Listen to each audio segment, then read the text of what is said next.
ధూళినైన నన్ను దూతగా నిలిపావు, ఎన్నిక లేని నన్ను ఏలికగా చేశావు. ధూళినైన నన్ను దూతగా నిలిపావు, ఎన్నిక లేని నన్ను ఏలికగా చేశావు. భూమి విరిగి ఫలమిచ్చెను, మేఘమిరిగి వర్షమొచ్చెను, రొట్టె విరిగి వృద్ధి చెందెను, నన్ను విరిచి వాడుకోమయ్యా.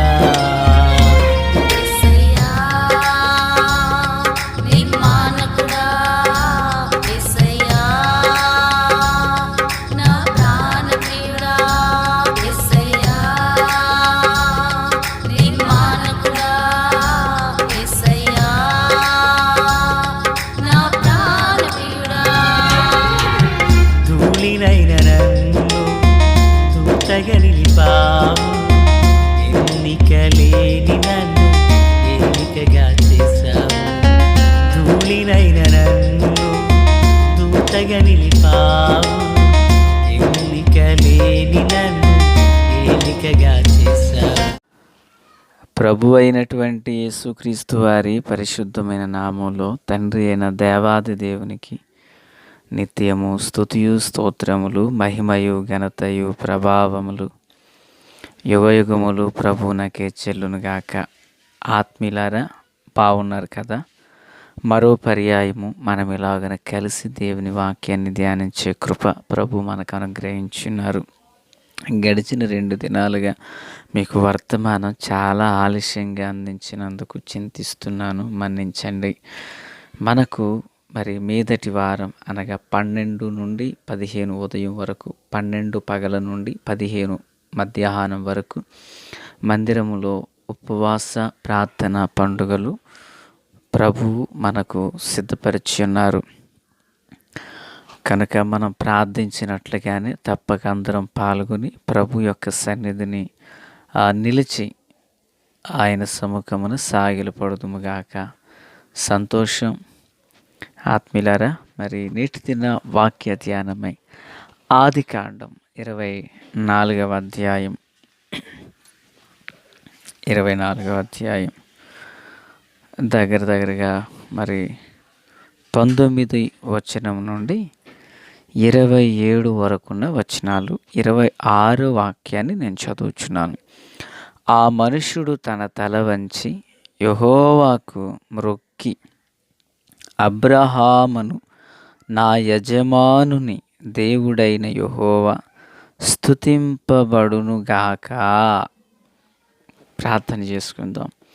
ప్రేమ కనికరము కలిగిన మా ప్రియ పరలోకపు తండ్రి, యేసుక్రీస్తు వారి పరిశుద్ధమైన నామంలో మీ పాదాలు పట్టుకొంచున్నాం. చదవబడిన వాక్యం మీది ప్రభు. వినుచున్న వారందరూ మీ వారు, మీ దాసుడనైన నన్నును మరుగు చేయమని ప్రార్థిస్తూ ఉన్నాను. ప్రభువా, అలాగుననే తండ్రి, ముందున్నటువంటి ఉపవాస పండుగలు మేలుకరంగా జరిగించండి అయ్యా. మీ పరలోక హస్తము తోడు దయచేయండి. మీ దీవెన ఆశీర్వాదము దయచేయండి. నీతి సూర్యుని యొక్క ముఖకాంతి మా పైని ప్రకాశింపచేయమని ప్రార్థిస్తున్నాను. సియోనులో నుండి మీ హస్తాన్ని చాపమని యేసునామమున అడుగుచున్నాము మా పరమ తండ్రి, ఆమేన్. ఆత్మీయులారా, బాగున్నారా? దేవుని యొక్క మహాకృపలో ఈరోజు మనం నేర్చుకొనుచున్న వాక్య భాగపు అంశం దైవ కార్యమునకు భక్తుని స్పందన. బాగుందా? అర్థమైందా మీకు? దేవుడు చేసిన కార్యానికి భక్తుని యొక్క స్పందన. ఇక్కడ దేవుడు మనం ఆరాధించుచున్న ప్రభువు. మరి భక్తుడు ఎవరు? ఎలియాజరు. ఇతడు మరి కనాను నుండి కల్దీయకు వచ్చారు. ఇస్సాకు నాకు పెండ్లి కుమార్తెను సిద్ధపరిచి తీసుకువెళ్ళుటకై. పిల్లరా, ఆయన బావి దగ్గర మోకరించాడు, ఒంటెలు మోకరింపచేశాడు. ఆమె కడవ ఎత్తుకుని ఎదురుగా వచ్చింది, నీళ్లు కూడా పోసింది. ఇప్పుడు అమ్మా, నువ్వెవరు కుమార్తెవు అని అడిగారు. నేను పలానా నాహోరు కుమారుడగు బెతూయేలుకు పుట్టిన కుమార్తెను అని చెప్పింది. అబ్రహాము నాకు అర్థమైంది, నాహోరు ఎవరో కాదు, అబ్రహాము యొక్క సహోదరుడు. అనగా బెతూయేలు అబ్రహామునకు కుమారుని వరుస, అంటే మనవరాలని కొడుకు చేసుకోబోతున్నాడు. ప్రియులారా, ఈ యొక్క ఎలియాజరుకు అర్థమైన విషయం ఏంటంటే, జీవాధిపతి అయిన దేవాది దేవుడు అబ్రహామును తన యజమానునికి దేవుడు కృపచూపుట మానలేదని, మార్గంలో ఉండగానే తన బంధువులు ఇంటికి నడిపించారని, వెంటనే ప్రభునామం స్తుతించబడునుగాక అని తల వంచి ప్రభువుకు మ్రొక్కాడు అని మనం లేఖనంలో ఇప్పుడు చదువుకున్నాం. అంటే దేవుడు చేసిన కార్యానికి ఈ భక్తుడు చూడండి ఎలాగున ప్రభును స్తుతిస్తున్నాడు, ఎలాగున తల వంచి కృతజ్ఞత చెల్లిస్తున్నాడు. అంటే అక్కడ మ్రొక్కి అని ఉంది. ఇంకా ఇదే అధ్యాయం 52వ వచనంలో కూడా ఆ ఇంటి వారు పిల్లరా మరి ఆ పెండ్లికి అంగీకరించినందుకు గాను అతడు అబ్రహాము 52వ వచనం, అబ్రహాము సేవకుడు వారి మాటలు విని యెహోవాకు సాష్టాంగ నమస్కారము చేశాను. అంటే దేవుడు ఆ పనులను ఒక్కొక్కటి సఫలపరుస్తూ ఉండగా, అందరి మనస్సులను ప్రేరేపిస్తూ ఉండగా, రెబెకాను సమీపించడం, రెబెకా మాట్లాడడం, తన ఇంటికి వెళ్ళిన తర్వాత తన అన్న అయినటువంటి లాబాను, అలాగనే తన తండ్రి అయిన బెతూయేలు తల్లి ఇంటి వాళ్ళందరూ కూడా వివాహ విషయంలో వారు అంగీకరించడం, వెంటనే అక్కడ సాగిలపడి సాష్టాంగ నమస్కారం దేవునికి చేశాడు.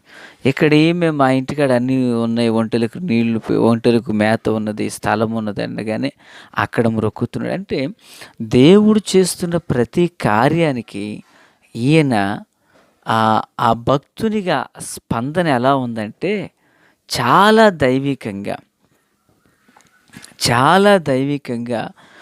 ప్రియులారా ప్రభువునకు తనను తాను అప్పగించుకోవడం మొదలుపెట్టాడు. ఈ మాటలు వినుచున్నటువంటి ఆత్మీయులారా, రోజు దేవుని పిల్లలుగా మన జీవితంలో దేవుడు చేసే ప్రతి కార్యానికి, దేవుడు చూపుచున్న ప్రతి ఉపకారాలకు మనము కూడా తగిన రీతిగా, ఈ మాట అర్థం చేసుకోవాలి, తగిన రీతిగా మన స్పందన అనేది మనం కనుపరచాలి. ఆత్మీయులారా, మరి దేవుని వాక్యంలో ఎంతోమంది భక్తులు దేవుడు వారి పక్షాన చేసిన మేలులు ఉపకారాల కొరకు వారు దేవుని సన్నిధిని ఎలాగున వారు నిలిచి ప్రవర్తించారో ఒకసారి జ్ఞాపకం చేసుకుందాం. దేవుని వాక్యంలో నుండి దినవృత్తాంతముల మొదటి గ్రంథం 29:20 పిల్లలు ఇక్కడ ఈ వాక్యం చూడండి. ఇలాగూ పలికిన తరువాత దావీదు ఇప్పుడు మీ దేవుడైన యెహోవాను స్తుతించుడని సమాజకులందరితో చెప్పగా, వారందరూ తమ పితరుల దేవుడైన యెహోవాను స్తుతించి యెహోవా సన్నిధిని రాజు ముందరను తల వంచి నమస్కారము చేసిరి. ఆత్మీయులారా, వింటున్నారా? దావీదు రాజు అయిన తరువాత ఇశ్రాయేలు సమాజకులందరితో ఆయన సందేశాన్ని చెప్పి వారికి బోధించిన తర్వాత వాళ్ళందరూనట దేవుని స్తుతించి దేవుని సన్నిధిని రాజు ముందరును తల వంచి నమస్కారం చేశారంట.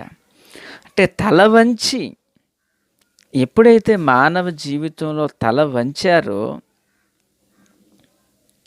ప్రియులారా, దేవుని ఎదుట తల వంచారో వారి తలను దేవుడు పైకెత్తుతాడు. సుంకరి అనబడిన వ్యక్తి ధైర్యము చాలక రొమ్ము కొట్టుకుంటూ అతడు మొరపెట్టాడు. అతని తలను దేవుడు పైకెత్తాడు.